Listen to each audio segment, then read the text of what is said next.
Bonjour et bienvenue sur ce troisième podcast de la série Happy and Awake que j'ai commencé il y a quelques jours, qui est d'ailleurs disponible depuis le 2 janvier sur Spotify. Je vous invite à vous y rendre si vous le souhaitez et juste écouter la vidéo plutôt que de passer par YouTube.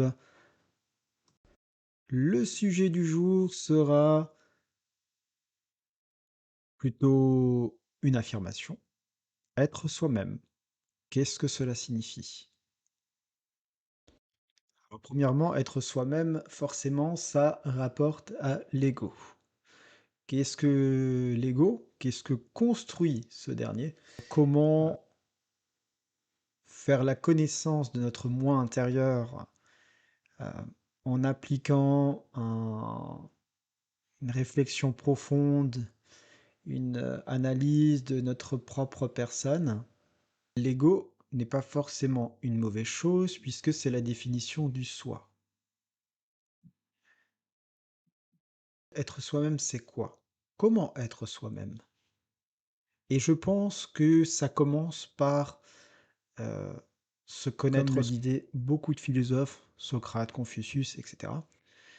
Être soi-même signifie d'abord être authentique, vrai, fidèle à sa personnalité, à vos valeurs, à vos croyances, à vos sentiments. Cela implique aussi d'agir et de penser, de se comporter d'une manière qui est en accord avec notre véritable nature, sans se conformer forcément aux normes de la société ou aux avis des autres. Je vais vous donner 5 éléments importants pour être soi-même. Premièrement, l'authenticité. Être authentique consiste à être honnête avec soi-même et à ne pas essayer forcément de plaire à tout le monde, d'affirmer aussi notre position, nos croyances, euh, notre volonté, nos actions, nos pensées, d'afficher nos valeurs, de les défendre dans certaines circonstances, sans forcément vouloir écraser l'autre. Car la relation à soi-même est aussi liée à la relation qu'on a avec les autres. Si vous êtes vous-même, les gens vous apprécieront ou non, selon votre caractère, vos passions, votre mode de vie. Deuxièmement, la confiance en soi.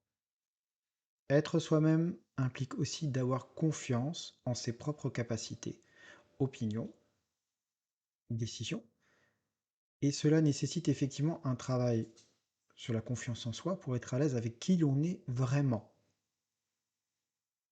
Avoir confiance en soi, c'est nécessaire pour faire apparaître notre plein potentiel. Alors la confiance en soi, certes, c'est pas forcément quelque chose d'inné. C'est quelque chose qui peut se travailler. Certaines personnes n'ont pas forcément confiance en elles, ce n'est pas grave, c'est quelque chose qui peut changer. Mais ce changement doit venir d'avant tout de vous et pas des autres. Vous en êtes tout à fait capable et vous pouvez aussi vous affirmer. S'accepter soi-même, c'est aussi être authentique et ça implique également l'acceptation de ses forces, hein, de ses forces, de ses faiblesses. On fait tous des erreurs, c'est pas dramatique en soi. La chose la plus importante, c'est de rectifier, d'apprendre et de continuer d'avancer. L'indépendance aussi.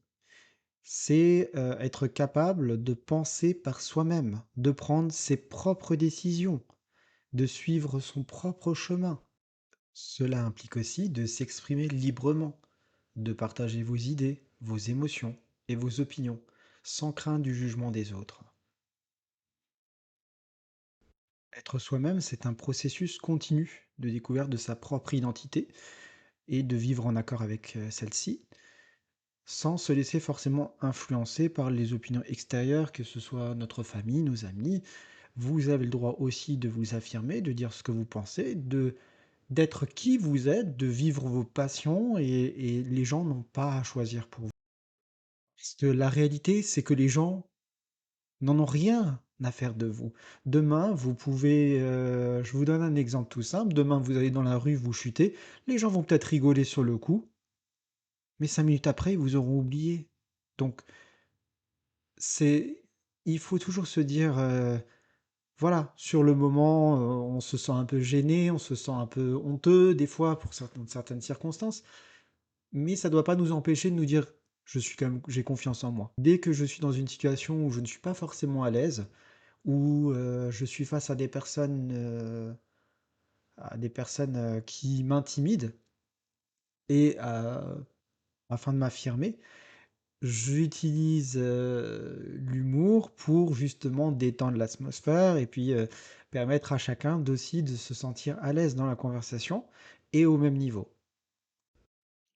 Honnêtement, tu n'as pas besoin de te soucier de ce que les gens pensent de toi. À partir du moment où toi, tu es à l'aise avec ça, que tu fais quelque chose que t'aimes, que tu es toi-même, sans faire du mal aux autres, ne te prends pas la tête en te disant: «Qu'est-ce que les autres vont penser de moi?» Fais juste ce que toi tu aimes et fais ta vie. Il y aura des personnes qui vont t'aimer, d'autres non, mais ce n'est pas important. Ce qui est important, c'est que toi, tu te sentes bien et que tu sois à l'aise avec qui tu es, comment tu es, ce que tu fais tous les jours. Il y aura toujours des gens de toute façon pour te critiquer et pour se moquer de toi. Retiens bien une chose, personne n'a le droit de décider pour toi de la vie que tu veux mener. J'aimerais aussi vous parler des raisons qui font qu'une personne manque de confiance en elle. Alors je pense que ça passe déjà par, toutes les expériences négatives qu'on a pu avoir dans notre passé, qu'elles soient traumatisantes, des échecs, répétés, des critiques constantes, des autres, du de notre entourage. Aussi le fait de se comparer sans cesse aux autres. Vous n'avez pas besoin de vous comparer aux autres, vous êtes vous-même, les autres sont les autres. De l'éducation et de l'environnement familial.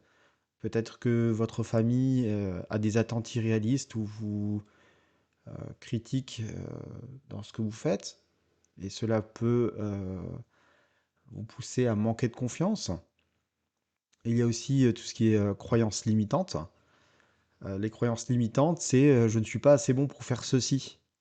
Je suis nul». Mais en fait, non. Si tu te convaincs que tu es nul, ah, alors ça ne risque pas d'avancer. Ce qu'il faut justement, c'est que tu te dises: «OK, j'ai des difficultés dans ce domaine. Comment je vais arriver pour devenir meilleur, apprendre cette compétence, me surpasser et ne pas baisser les bras tout en gardant confiance que j'en suis totalement capable». Il n'est pas nécessaire non plus d'avoir un perfectionnisme excessif et vouloir être parfait à tout moment, heu, car cela peut aussi créer une pression énorme et mener à une faible estime de soi lorsque, par exemple, les attentes ou les objectifs ne sont pas atteints. Le manque d'encouragement, de soutien, de notre entourage, de nos amis, de nos collègues, de nos managers des fois, peut conduire aussi à douter de nos propres compétences et de notre propre valeur. Et surtout, c'est à ce moment-là que je vous invite à ne pas vous dévaloriser par rapport à ce que vous êtes, mais prendre du recul par rapport à la situation. Aussi l'effet de harcèlement ou de discrimination.